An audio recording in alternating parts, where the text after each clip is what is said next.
मनुष्य के पास बिगड़ैल मन है, जानवर के पास बिगड़ैल मन नहीं है। मैं अभी आ रहा था तो दो गायें बीच सड़क में बैठी और पागुर मार रही थी। बीच सड़क में गाय बैठी थी और पागुर मार रही थी आंख मूंदे। उनको ये बोध तो कम है कि बीच सड़क में नहीं बैठना चाहिए, लेकिन चिंता नहीं, निश्चिंत बीच सड़क में बैठी है, आंख मूंदे पागुर मार रही। उनको हाई ब्लड प्रेशर क्या होगा? बीच सड़क में भी चिंता नहीं, मस्त है। तो जानवरों को ज्यादा बोध तो नहीं है, लेकिन उनका मन बिगड़ैल नहीं, संयत है। प्रकृति द्वारा उन पर प्रतिबंध है। आदमी के मन पर प्रकृति का कोई प्रतिबंध नहीं। मनुष्य के पास दो बड़ी शक्तियां हैं, एक मन की, एक वाणी की। मनुष्य के समान कोई प्राणी नहीं है दूसरा जो वर्णात्मक शब्दों में आवाज करे। मनुष्य के अलावा जो प्राणी कोई बोलते भी तो ची पू बो बस इतने रहता है। वर्णात्मक शब्द हो जिसमें वर्ण अक्षर संधि मात्रा संयुक्त हो, ऐसा किसी जानवर में नहीं, केवल मनुष्य में है। मनुष्य के पास वाणी की शक्ति है। अपनी बातों को, अपनी भावनाओं को अपनी बातों में दूसरे के सामने व्यक्त करता है और दूसरे की व्यक्त बातों को समझता है। ये अन्य प्राणियों में नहीं है। और विकसित मन अन्य प्राणियों में नहीं है, मनुष्य में विकसित मन है। इसीलिए सारा ज्ञान विज्ञान का उद्भव मनुष्य में है। अन्य प्राणियों में कुछ कलाएं हैं जो प्राकृतिक है, जैसे वया पक्षी बहुत सुंदर घोंसला बनाता है, उसमें कोठादार, अंडा देने के लिए अलग, रहने के लिए अलग। कितने पक्षी हैं जो बरामदा लटका लेते हैं। ऐसे नर्मदा पक्षी को मैंने देखा जो दूर से घास लाते हैं, अपने चोंच से बाहर से चुभाते हैं और अंदर से उसका जोड़ा है वो उधर से चुभाता है, उसी को इधर से उधर बीनते हैं दोनों। तो प्राकृतिक रूप में कुछ उनमें ज्ञान विज्ञान है, थोड़े में, ज्यादा नहीं। आदमी में खुला आयाम है, ये विस्तार से ज्ञान विज्ञान को समझता है। मननात् मनुष्य मनन करने के कारण ये प्राणी मनुष्य है। मनन करना, विचार करना, चिंतन करना, विवेक करना, विवरण से कल्पना करके बातों को व्यक्त करना, ये मनुष्य में शक्ति है। मन और वाणी की दो शक्तियां मनुष्य में हैं और इन शक्तियों का संयम न करने से यही शक्तियां मनुष्य के लिए काल बनी हुई हैं।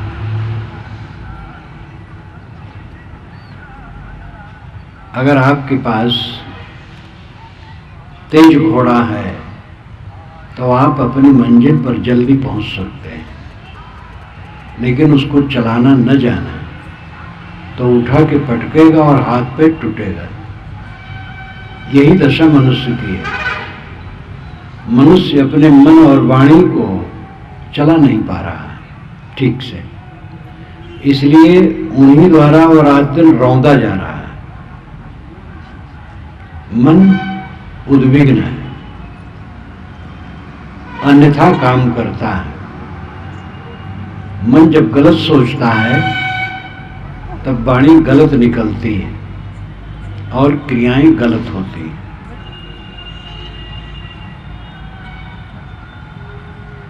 एक बहुत छोटा जानवर है मधुमक्खी, वो मधुरस बनाता है। मधुरस पूरी दुनिया में बहुत प्रसिद्ध है, पौष्टिक, सुस्वादु, टिकाऊ। और आदमी जो बुद्धि का सागर है वो शराब बनाता है।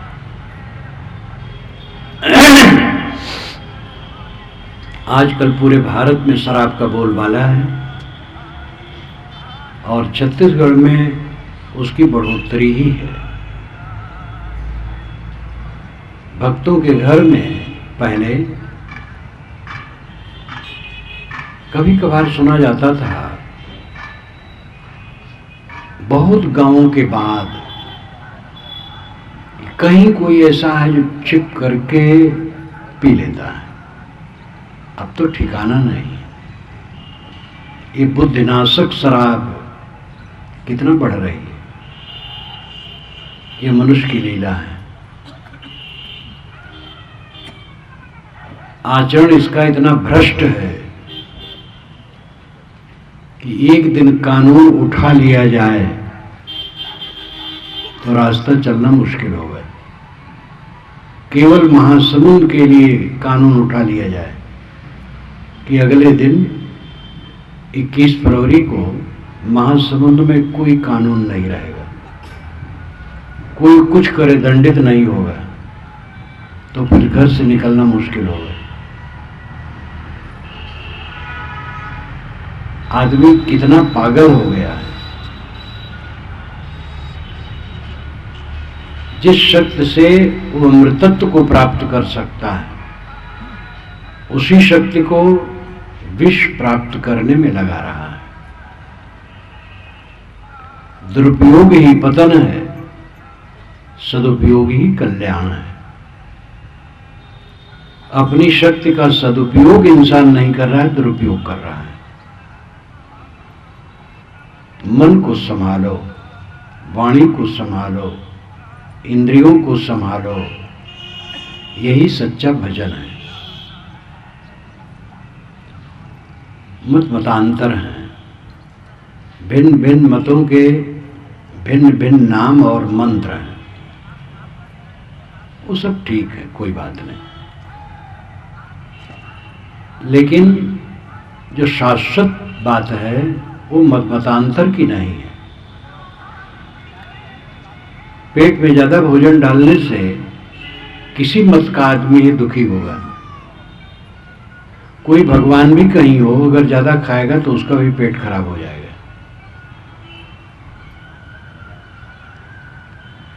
जो अपने मन को खराब करेगा वो दुखी होगा।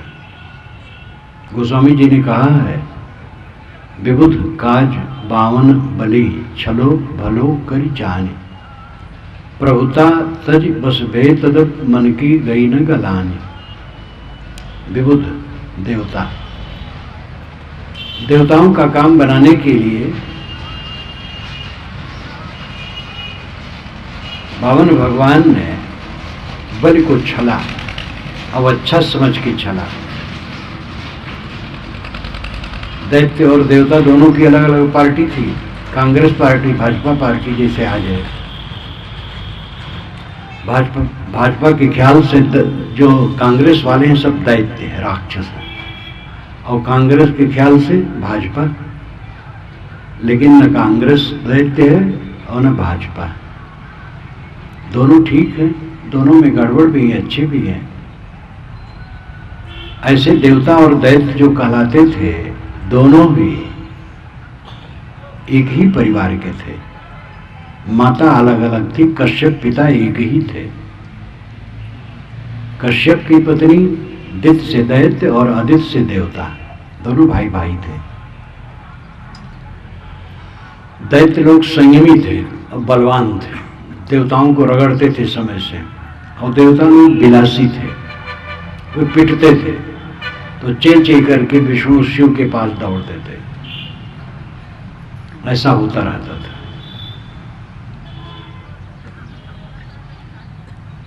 तो विष्णु भगवान ने बामन का रूप बना करके बलि को छला। बलि दैत्यवंशी थे और बलि महाधर्मात्मा थे।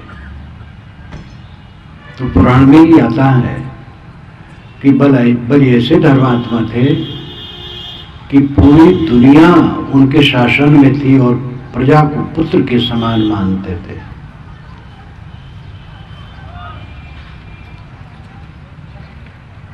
विष्णु भगवान ने सोचा कि ये दूसरी पार्टी का राज्य है, छीनना चाहिए, तो वो बामन बन गए और बामन बन करके कहे कि महाराज मुझे कुटिया बनाने की जरूरत है, थोड़ी जमीन दे दीजिए।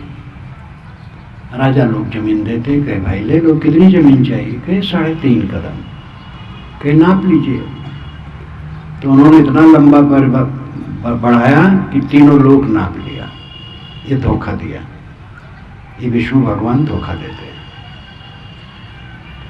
तो गोस्वामी जी कहते हैं, विबुध काज बावन बलि छलो भलो कर जानी। देवताओं का काम बनाने के लिए विष्णु भगवान ने अच्छा समझा कि बलि को छल लिया जाए। प्रभुता तज बसभे तदप मन की गई न गलानी। लेकिन पीछे से उनको कष्ट हुआ कि मैंने पाप किया, छला, तो अपनी प्रभुता छोड़ करके वो बलि के अधीन हो गए। तो भी मन की गलान न गई, उनका कचोटता रहा अंदर कि मैंने बड़ा पाप किया। अब आप सोचिए, विष्णु भगवान गलती करते हैं तो उनकी अंतरात्मा उनको क्षमा नहीं करती। ये गोस्वामी जी साक्षी देते हैं। विबुध काज बावन बलि छलो भलो कर जान।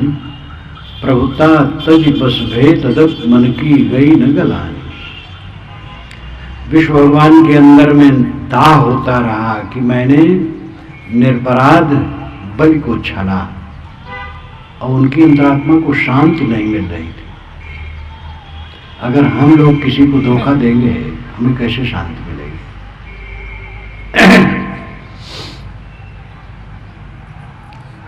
इस उदाहरण से हमें अपने को समझना चाहिए।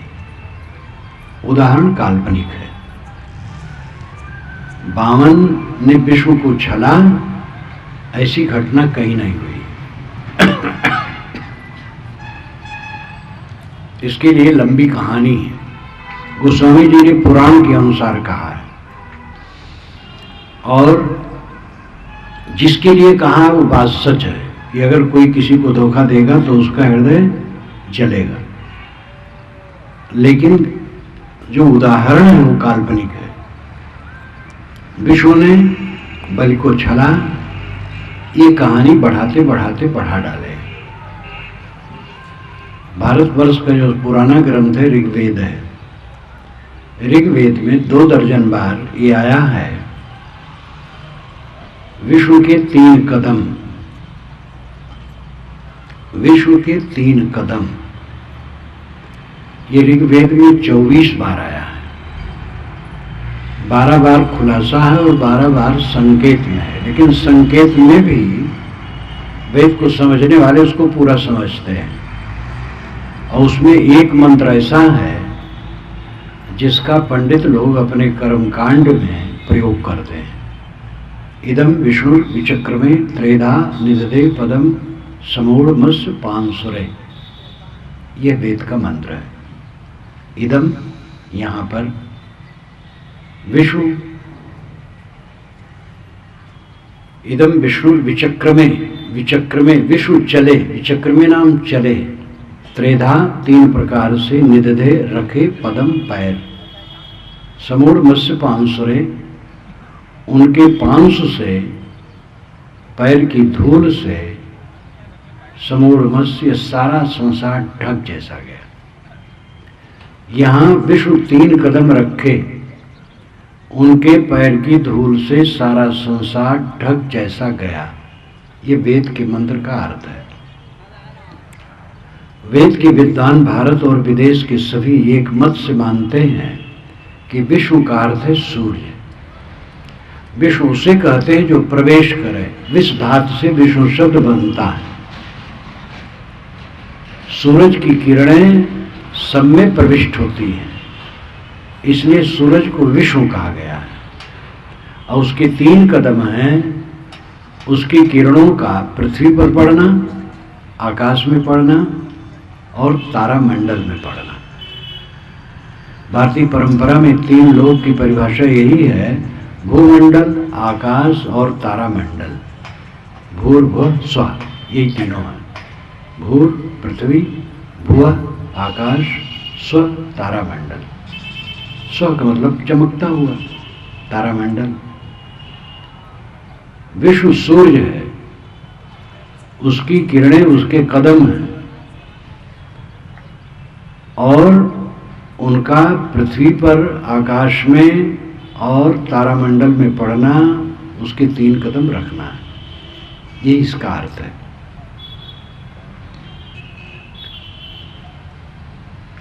वेदों में कहीं ऐसा नहीं कि विष्णु ने किसी को छला है। सतपथ ब्राह्मण में पहली बार एक कथा आई।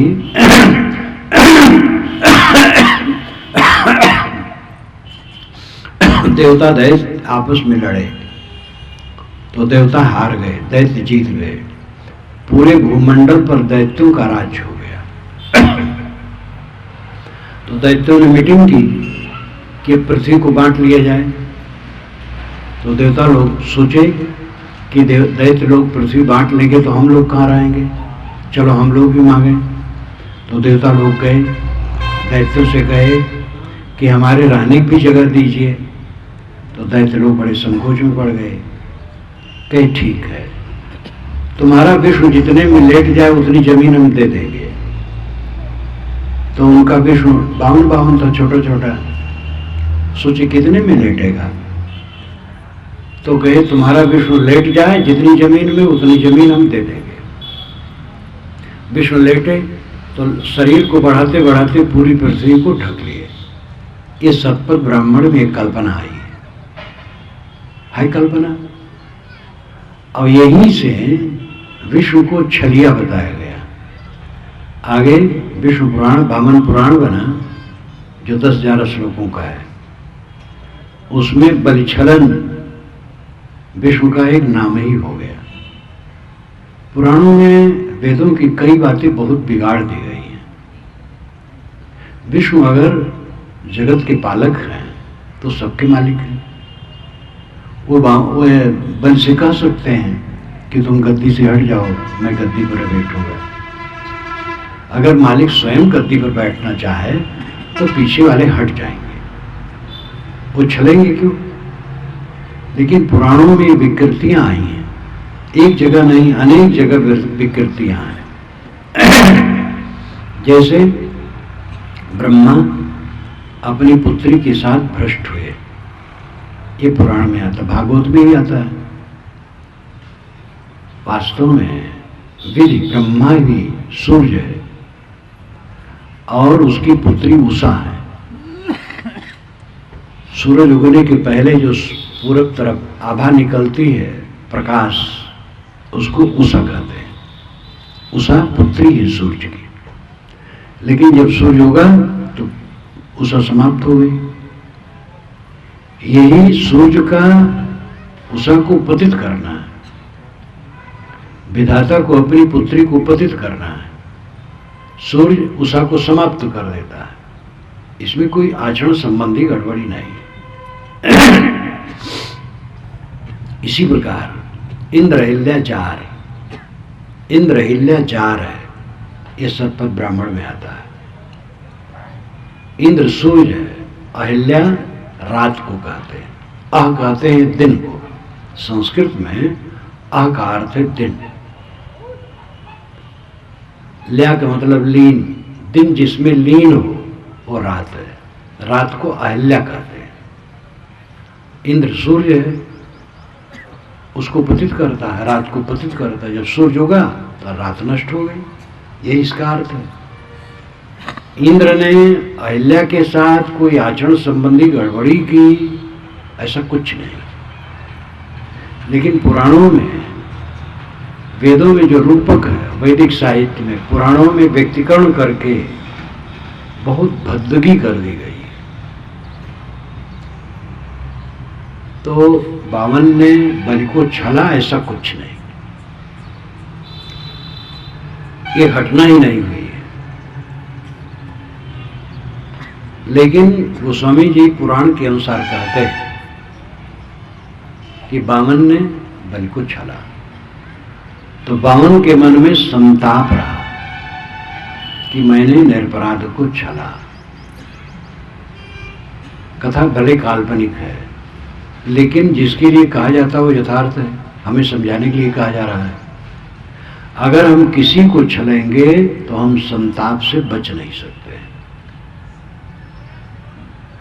किसी का अहित करेंगे, अहित सोचना ही हमारे मन को जलाएगा।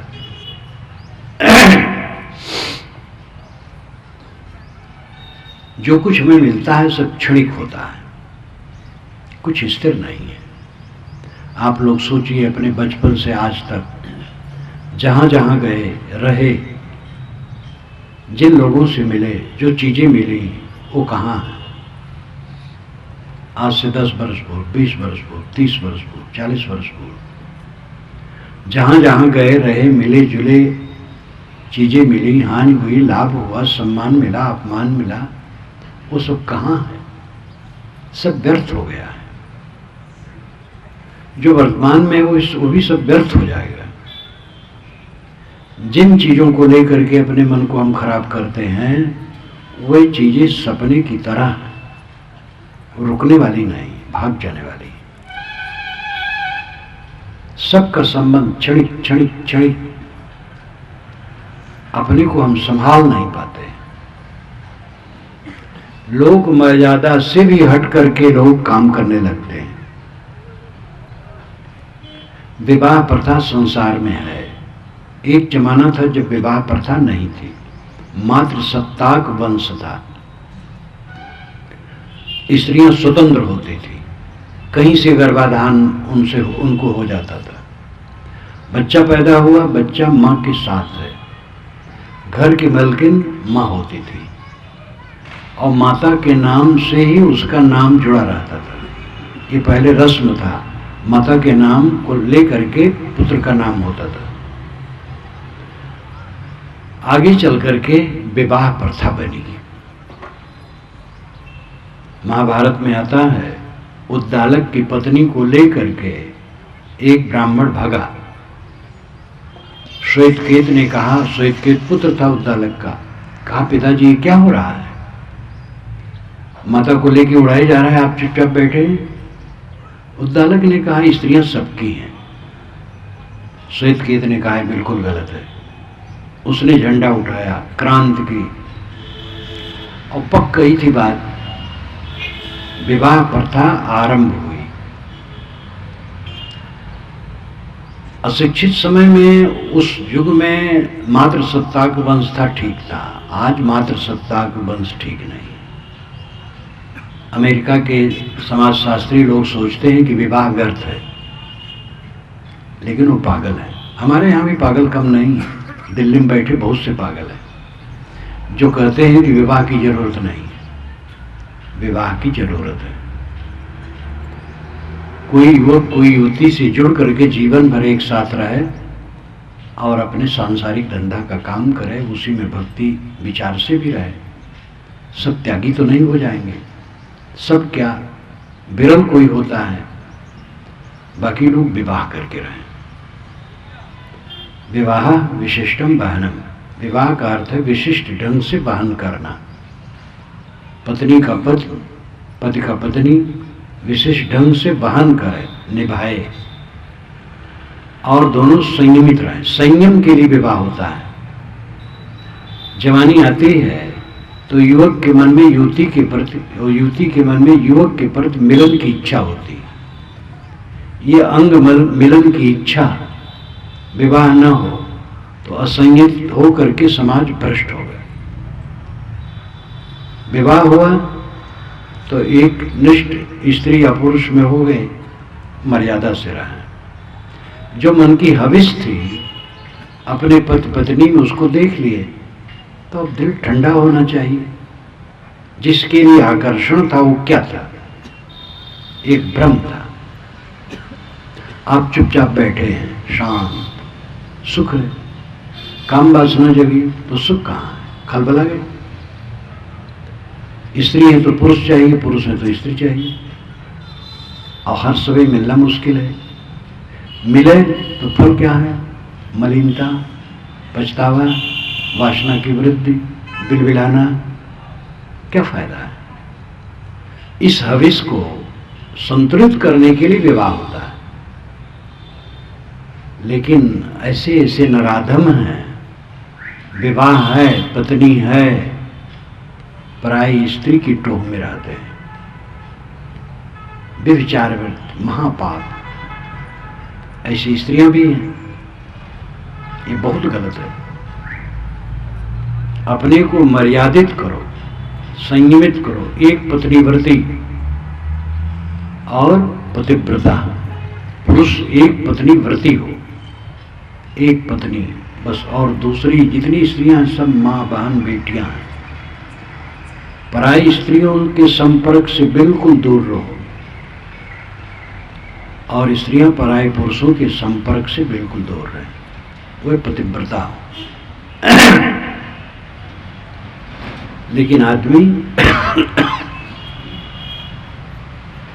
इतनी मूर्खता का काम करता है कि अमर्यादित होकर के अपने को भ्रष्ट करता है, परिवार को दुखी करता है, समाज को दुखी करता है, संबंधियों को दुखी करता है। आचार विचार की भ्रष्टता जीवन की भ्रष्टता है। धन खोया तो कुछ नहीं खोया, स्वास्थ्य खोया तो कुछ खोया, और चरित्र खोया तो सब कुछ खोया। धन आएगा फिर जाएगा और फिर आ जाएगा। धन कम हो जाए तो इसका मतलब नहीं आप भूखों मरेंगे, और जो बहुत धनी है वो 2-2 कुंतल का भात खाते हैं, ऐसी बात नहीं।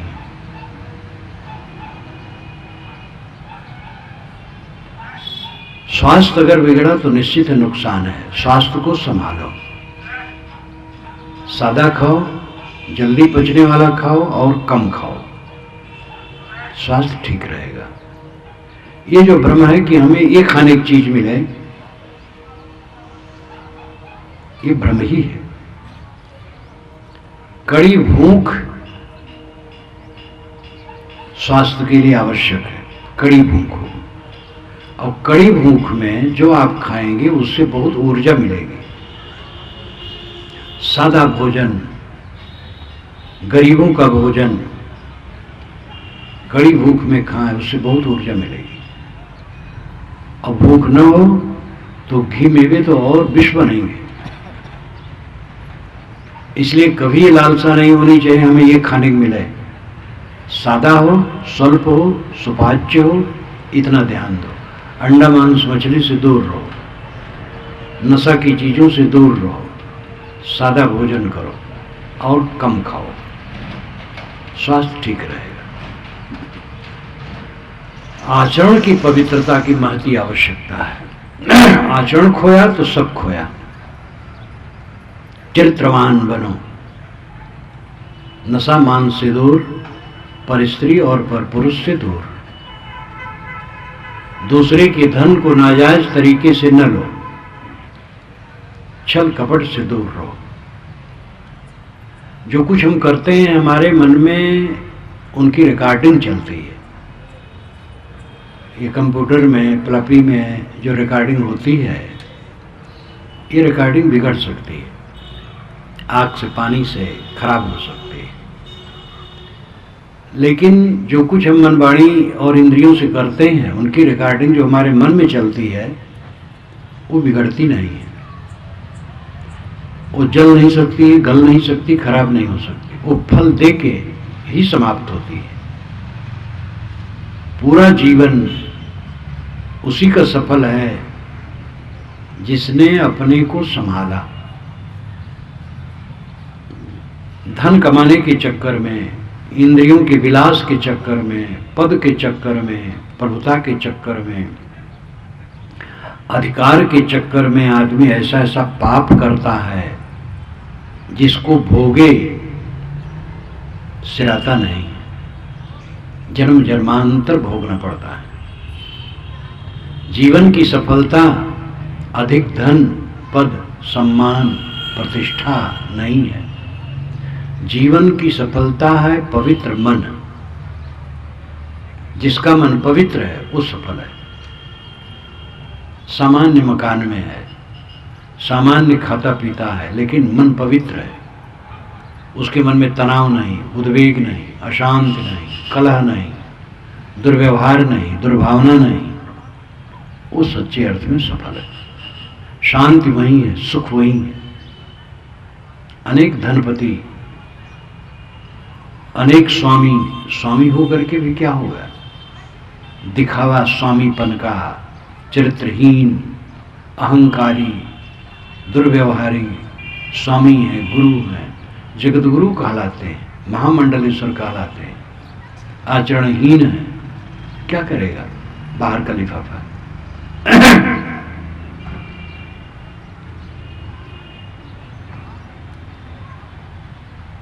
जीवन का सच्चा सुख मन की शांति है। उठते बैठते चलते फिरते उद्वेग शून्य रहना, ये जीवन का परम फल है। नींद खुली और मन में बैर, घृणा, ईर्षा, द्वेष, काम की लंपटता, मोह माया, ये सब आ गई तो जीवन बेकार है। नींद खुले, मन निर्मल हो, निर्विकार हो, उत्तेजनाहीन हो, किसी के प्रति दुर्भावना ना हो, किसी से वैर ना हो, किसी से अधिक मोह ना हो, समता हो, शील हो, तो चित्त में शांति आएगी। उठते बैठते चलते फिरते हर समय शांत रहेगी।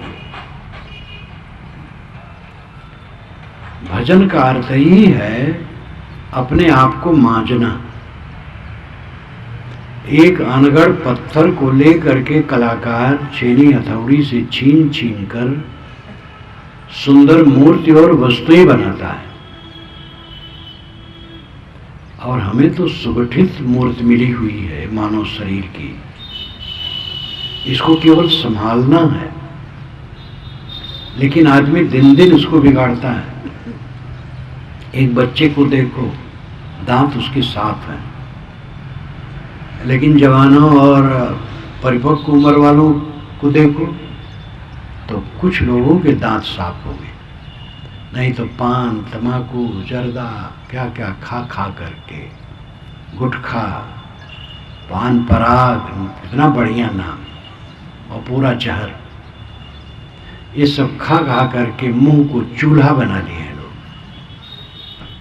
चूल्हा में पैरा, पताई, लकड़ी, कंडा सब झोंकते रहते हैं। ऐसे मुंह में लोग झोंकते रहते हैं, जो पाए झोंक दिए। कोई सोच विचार है ही नहीं। न खाने में संयम, न बोलने में संयम, न व्यवहार में संयम, न लेन देन में संयम, पूरा जीवन असंयमित। सगुर कबीर कहते हैं, सदा रहे सुख संयम अपने, वसुधा आदि कुमारी। वसुधा आदि कुमारी है। वसुधा कहते हैं पृथ्वी को, वसु कहते हैं धन को, धा कहते हैं धारण को। जो धन को धारण करती है वो पृथ्वी वसुधा है। सारा धन कहाँ है? पृथ्वी में है। इसी से रत्न निकलते हैं, तेल, पेट्रोल, पानी इसी से निकलते हैं। इसी से गुल्मलता, वनस्पति, पेड़ पौधे, अन्न, फल, फूल, सब कुछ तो पृथ्वी से पैदा होता है। सबकी उत्पत्ति धरती, सब जीवन प्रतिपाल, ये साहब ने कहा है। पृथ्वी को वसुधा कहते हैं। साहब कहते हैं वसुधा आदि कुमारी। वसुधा शुरू से ही कुमारी है, इसको कोई आज तक ब्याह नहीं पाया, और इसी के लिए बड़े बड़े राजे महाराजे चले कि अपने वश में कर ले। सिकंदर यूनान से चला आज से 2200-2300 वर्ष पूर्व, और अनेक देशों पर विजय करते हुए मुख्य लक्ष्य था ईरान पर विजय, क्योंकि दारा ने उसके देश पर हमला किया था, तो दारा को हराना था। फिर भारत पर भी हमला किया, थका लौटा, लेकिन वो शैतान बीच में भी हमला करता ही लौटा, और भाला लगा वो मर गया। कितने लोग उठे, चंगेज खां एशिया के बहुत बड़े क्षेत्र पर कब्जा किया, कितने लोग आए और सब इसी मिट्टी में समाये। साहब कहते माटी कहे कुम्हार थे, तू मत रौदे मोह, एक दिन ऐसा होएगा मैं रौदूंगी तो। मिट्टी को कुम्हार रौंद रहा था, पैर से खूंद रहा था, तो मिट्टी ने कहा, अरे कुम्हार तू मेरे को क्या रौदता है, एक दिन ऐसा आएगा मैं तेरे को रौदूंगी। लकड़ी कहे लोहार से, तू मत जा रहे मोह, एक दिन ऐसा होएगा मैं जा रहूंगी तो। लकड़ी और मिट्टी बेजान है, कहेंगे क्या? बात बताने का तरीका है। जिस जमीन पर हम कब्जा करना चाहते हैं उस जमीन का कब्जा मेरे शरीर पर होगा। आजकल मेरा शरीर इसी जमीन में चला जाएगा। सभी लोग जमीन खरीदते हैं तो रजिस्ट्री करवाते हैं अपने नाम से। जिस जमीन को आपने अपने नाम से रजिस्ट्री करवाई है, असंख्य लोगों के नाम से उसकी रजिस्ट्री हो चुकी है, और आगे असंख्य लोगों के नाम से उसकी रजिस्ट्री होगी, और सारी रजिस्ट्री फेल होती चली जाएगी, किसी की रजिस्ट्री नहीं रहेगी। लेकिन इसका मतलब नहीं है कि जब आप जमीन खरीदें तो रजिस्ट्री न कराएं, वो व्यवहार है। रजिस्ट्री करा करके ही बैठे जमीन में। बात तो यह है कि जमीन पर मेरा अधिकार नहीं है, जमीन का अधिकार मेरे शरीर पर है। ये मेरा शरीर उसी प्रकार जमीन में मिल जाएगा जैसे बूंद पानी में मिल जाती है। इस बात का ध्यान रखना चाहिए और प्रमाद छोड़ करके जीना चाहिए। प्रमाद से जो हम जीते हैं, अन्यथा सोचते हैं, अन्यथा बोलते हैं, अन्यथा करते हैं, उसके परिणाम में हम स्वयं दुखी होते हैं और दूसरों को दुखी करते हैं। ये पाप बढ़ता है। अगर हमने गाली दी किसी को तो हमारा मन खोल रहा है, इसलिए तब गाली दे रहे हैं। लेकिन गाली देने से जिसको गाली दी गई वो खोलेगा, क्योंकि वो कोई गुणातीत तो नहीं है, कोई ज्ञानी पुरुष है। गाली उसको दो, नहीं खोलेगा। लेकिन सब कहाँ ऐसा होते, तो वो खोलेगा, और तीसरे लोग जो सुनेंगे वो भी, उनका भी डिस्टर्बेंस होगा, उनका भी नुकसान होगा। गाली देने वाला ऐसा पाप करता है कि जिसकी वृद्धि होती है, स्वयं दुखी, दूसरे को दुखी करके और वो पाप बटोरता है। अन्यथा क्रिया जितनी है, दूसरों को तकलीफ देना, दूसरे का हक मारना, दूसरे को धोखा देना, दूसरे के साथ किसी प्रकार भी दुर्व्यवहार करना, ये सब पाप है जो अपने को जलाता है और दूसरे को जलाता है।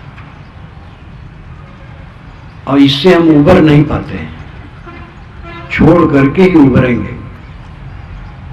धर्म ग्रंथों में सस्ते नुस्खे बताए गए कि अगर ये पाप किए हो तो ये मंत्र जप लो, कट जाएगा। रात भर का पाप सुबह के गायत्री जप से और दिन भर का पाप शाम के गायत्री जप से कट जाएगा।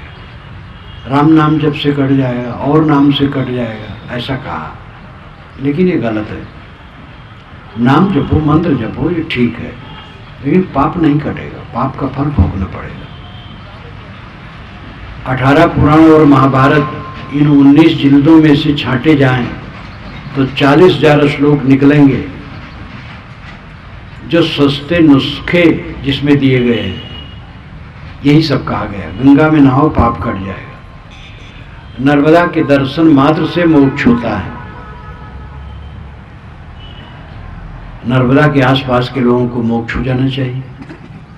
गंगा में स्नान पूरी करे और निकले और उसके अंदर में काम क्रोध लोभ मोह जितने थे वो सब समाप्त रहे तो मोक्ष हो गया। और गंगा से निकला और वैसे काम क्रोध लोभ मोह है तो कहाँ मोक्ष हुआ। मोक्ष कोई अदृश्य थोड़े है, मोक्ष अनुभविक स्थिति है।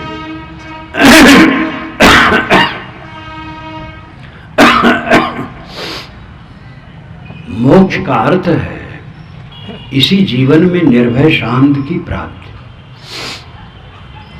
मोह का क्षय मोक्ष है। मोक्ष कोई ऐसी चीज नहीं जो कल्पना हो, मर जाने के बाद होता हो। साहब ने कहा है, जीत न तरो मुए का तरियो जेते जो न तरे। जो जीते जीते नहीं तरा है, मरने पर क्या तरेगा। जीते जीते तरो। वासना का क्षय, तृष्णा का क्षय, मोह का क्षय, सारे उद्वेगों का क्षय मोक्ष है। ये जीवन का परम सुख है और इसी जीवन में उसका अनुभव होता है। जीवन का सच्चा सुख यही है। जिन प्राणी पदार्थ परिस्थितियों को लेकर के हम पाप करते हुए साथ में रहने वाले नहीं। अपना माना हुआ शरीर निरंतर गल रहा है। चाहे कोई कितना अहंकारी हो, अपने शरीर का बड़ा गुमान हो, कितने दिन रहेगा। जवानी कितने दिन की है, बल कितने दिन का है। थोड़े दिन में रंग में भंग होना है। इसलिए जगने की जरूरत है।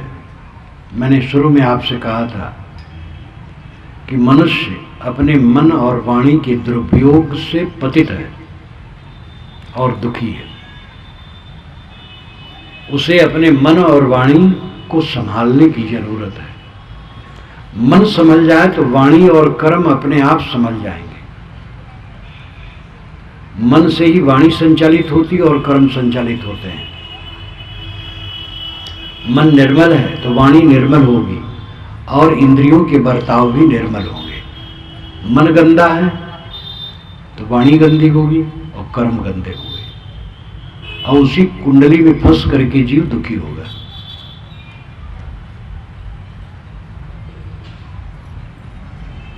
सदगुरु पूर्ण साहब ने कहा है, कीट कुसियारी मांझ ज्यों सोना ललनी गयो कीट कुसियारी मांझ, वैसे गतिया जीव की भई दिवस दे सांझ। सुगा लाल मिर्ची के लोभ में पड़ करके नलिका यंत्र पर बैठा और पकड़ लिया गया और रेशम का कीड़ा अपने शरीर से रेशम निकाला और उसका कोशा बना।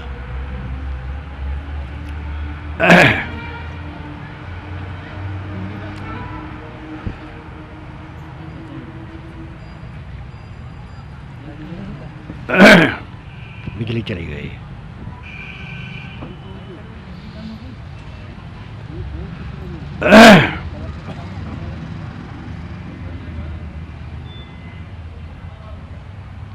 बैटरी है? बैटरी है, बिजली है शायद। है? बैटरी नहीं है? है शायद। तो वहाँ जोड़े। वहाँ से चालू है सर। मैंने कहा कि उधर पे वहीं से देखो यहाँ की।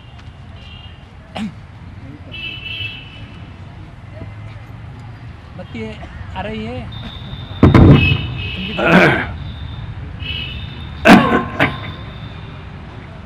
रेशम का कीड़ा अपने शरीर से रेशम निकाला, उसका कोशा बन गया और उसी में वो सो गया। वो चारों तरफ से कोशा बन जाता है, मुलायम मुलायम रेशम का सूत, उसी में सो गया। किसान उसको सुखा देता है, सूख जाता है। सूखने पर तो तोड़ा नहीं जा सकता, तो सूत खराब हो जाएगा। तो उसको हल्के गर्म पानी में डाल देता है तो सब कीड़े मर जाते हैं, और उसको सुखा लिया जाता है हल्का सा, फिर सूत निकाला जाता है। रेशम के कीड़े अपने शरीर से ही रेशम निकाल करके और स्वयं उसी में बंद करके मरते हैं। तैसी गति आज जीव की भई दिवस दे सांझ। वही गति ये जीव की है, मनुष्य की है, जो दिवस से सांझ स्वयं बुला लेता है, प्रकाश से अंधकार स्वयं बुला लेता है। ये मानव शरीर में ज्ञान का प्रकाश है, लेकिन अपने मन वाणी कर्मों के दुर्व्यवहार से स्वयं ये दुखी हो जाता है। मन पर, वाणी पर, कर्मों पर संयम करना चाहिए, इस पर ख्याल ही नहीं। आप अखबार पढ़ते हैं और कितने लोग तो अखबार के इतने रसिया हैं कि दुर्घटना इत्यादि जो कुछ भी छपा है सब पढ़ डालते हैं, विज्ञापन पढ़ डालते हैं। और टीवी के रसिया तो अधिक लोग हैं।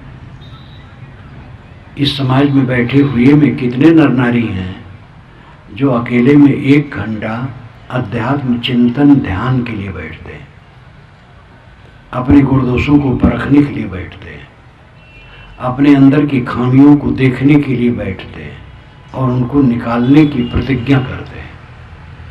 बहुत मुश्किल है। अखबारबाजी, टीवीबाजी, गपबाजी, राजनीतिबाजी, बिना जरूरत की राजनीति की चर्चा बैठे कर रहे हैं। न भाजपा से मतलब, न कांग्रेस से मतलब। एक ने भाजपा को ले लिया, एक ने कांग्रेस को ले लिया और दंत कटाकट कर रहे हैं और उसमें गुस्सा गुस्सी भी हो जाते हैं और कुछ लेना देना नहीं। समय बर्बाद लोग करते हैं। 1 घंटा कम से कम अपने लिए निकालो, अपने कल्याण के लिए। देखो अपने दामन को, उसमें कितने दाग पड़े। सुधार का क्या काम कर रहे हैं? कमा रहे हैं, खा रहे हैं, जी रहे हैं, परिवार पोस रहे हैं, उनसे लड़ रहे हैं, झगड़ रहे हैं, रीझ रहे हैं, खींच रहे हैं, विषय वासना में डूबे और इसी मर जाना है। क्या जीवन है? कमाना खाना तो मजबूरी है, लेकिन कमा खा करके जीवन को सुधारने का काम करना चाहिए। जीवन को सुधारने के लिए कोई चेष्टा नहीं। जितना मन खराब हो उतना दांवपेच खेला जाता है। अब अपने सुधारने से सुधरेगा। सभी लोग ध्यान दें। पिता अगर भक्ति में है तो पुत्र का कल्याण नहीं होगा, पुत्र भक्ति में लगेगा तब उसका कल्याण होगा। पत्नी अगर सत्संग में जाती है तो पत्नी कल्याण होगा, पति का नहीं। पति को भी अपना काम करना है। हमारे लिए कोई भोजन बना सकता, मकान बना सकता, बिस्तर बिछा सकता है, बहुत सा काम हमारे लिए कोई कर सकता है, हमारे मुख में कोई ग्रास तक डाल सकता है, लेकिन हमारे लिए कोई साधना नहीं कर सकता है। ये अलग बात है कि धनी लोग मंदिर बनवा देते और एक पुजारी कर देते, वो पूजा किया करे, एक फैशन है। लेकिन साधना खुद करना पड़ता है। हमारे मन के विकारों को दूसरा नहीं धो सकता है। संत गुरुजन भी केवल रास्ता दिखाएंगे, चलना खुद पड़ेगा। ये उत्तम मानव जीवन मिला है, इसको पशु सामान्य जीवन जी करके मत बिताओ। पशु तो सुधरे हैं, पशु का नियमित आहार है। कितने पशु हैं जो मांस छू नहीं सकते, और कोई मांस बीड़ी सिगरेट नहीं पी सकता है।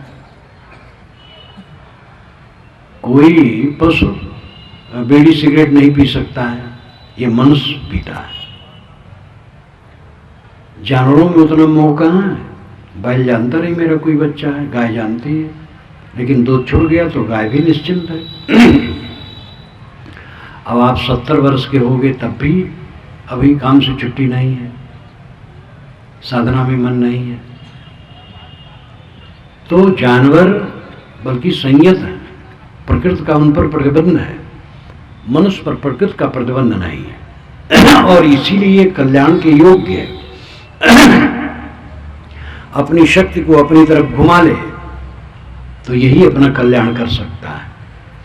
मैंने आपसे कहा था मन और वाणी ये दो बड़ी शक्तियां मनुष्य के पास हैं और इन्हीं का दुरुपयोग करके खूब जल रहा है। घरों में, परिवारों में, समूह में कह कह करके लोग नरक बना देते, कटु कह करके, असहनशीलता, कटुवचन कह कह करके लोग नरक बनाए रखते हैं। वाणी से नरक और मन से नरक। ये मन और वाणी को संभालो। मन से गलत न सोचो, वाणी से गलत न कहो। मन संयत हो, वाणी मीठी हो, सत्य प्रिय हो। और अपने को संभालो। अपने आप को संभाल लेना साधना और भजन है। यह सब जो मैंने कहा है एक मानवता की बात है, एक सत्ता की बात है, एक असलियत की बात है, संप्रदाय की बात में नहीं कहा। संप्रदाय के अनुसार राम राम जपो, अल्लाह अल्लाह जपो, सतनाम जपो, ओम जपो, ये सब जो आप जपते उपते हो जपें, उसमें हमारा कोई एतराज नहीं। खास काम जो मानवता का है, जो सत्य है, सार्वभौमिक है, यथार्थ है, वह है जीवन परिवर्तन। नाम जपते जपते बुढ़ा गए, मंत्र जपते जपते बुढ़ा गए, पूजा करते करते बुढ़ा गए, चारों धाम लौट आए, लेकिन तंबाकू नहीं छूटा, गाली देना नहीं छूटा, कलह करना नहीं छूटा, बेईमानी बदमाशी नहीं करना छूटा। ऐसे लोग देखे गए हैं जो चारों धाम कराए, वो भैंस रखे थे तो सुबह भैंस ले करके दूसरे के खेत में चरावें, रात ही में चरा लाऊं, और चारों धाम कराए थे। तो चारों धाम करने का मतलब क्या है? मुसलमान लोग भी कहते हैं कि हमारे यहाँ जो हज कर आते हैं वे समझते हैं हमारे मन पर पलस्तर हो गए, अब पाप नहीं लगेगा। आदमी तो वही है, हिंदू को चाहे मुसलमान को, सब जगह कमजोरी है और सब जगह भुलावा है। महिमा बढ़ा बढ़ा करके लोगों को भुलाया गया, धार्मिकों ने महिमा बढ़ा करके बहुत भुलाया है। ये नाम जपो पाप कट जाएगा, लोग कहते राम राम कहो दुख दूर हो जाएगा। राम अपने माँ बाप के और पत्नी के दुख को नहीं दूर कर पाए, उनके नाम जपने से आपका दुख कैसे दूर हो जाएगा? जब आप खुद दुख वाला काम न करेंगे तब दुख दूर होगा। राम की पत्नी सीता जी जीवन भर दुखी रही, पिता दुखी में प्राण छोड़ दिए, माता घर में रोती रही। राम अपने माँ बाप और पत्नी का दुख नहीं दूर कर पाए। आपका दुख कैसे दूर कर देंगे? आप अपना दुख खुद दूर करो। गलत करोगे कोई दुख दूर नहीं कर पाएगा। राम की विशेषता है कि वह उनको प्रलोभन नहीं था। राज बताया गया लेकिन बंद दिया गया, वो दुखी नहीं हुए और चले गए। भरत कितना मनाए लेकिन कहे नहीं, 14 वर्ष में जंगल में ही रहूंगा। जब वे लौटे हैं तब भी हनुमान जी से कहे हैं इलाहाबाद में, इलाहाबाद नाम तो नहीं था, प्रयाग था, प्रयाग में रुके हैं और हनुमान जी को भेजे हैं कि जा करके भरत से पूछो, बात करो कि राम आ रहे हैं, प्रयाग में हैं, तो जरा देखना कि भरत क्या कहते हैं और उनकी मुख की व्यंजना कैसी है और स्वर कैसा है। अगर हमारे जाने से उनको कष्ट हो तो मैं अभी भी जंगल चला जाऊंगा, क्योंकि पिता पितामहों का भरा पूरा राज 14 वर्ष भोगे हैं तो आसक्ति हो सकती है। अब अगर उनके मन में ऐसा है तो मैं फिर जंगल में चला जाऊंगा। ये राम की विशेषता है, त्याग उनकी विशेषता है। वैसे हम और आप भी त्याग करेंगे तो हमारा दुख दूर होगा। तो सार अर्थ यह है कि मन और वाणी ये दो शक्तियां हमारे पास हैं बहुत प्रबल, इनको संभालें। मन को पवित्र रखें और वाणी को पवित्र रखें। मन वाणी दोनों जिसके पवित्र हैं, कर्म उनके पवित्र होते हैं और तीनों की पवित्रता जीवन का सच्चा सुख है। ये संप्रदाय विहीन बात है, मानव सत्ता की बात है, सबके लिए समान है। इस पर मनन चिंतन करें, मैं अपनी वाणी को विराम देता हूँ।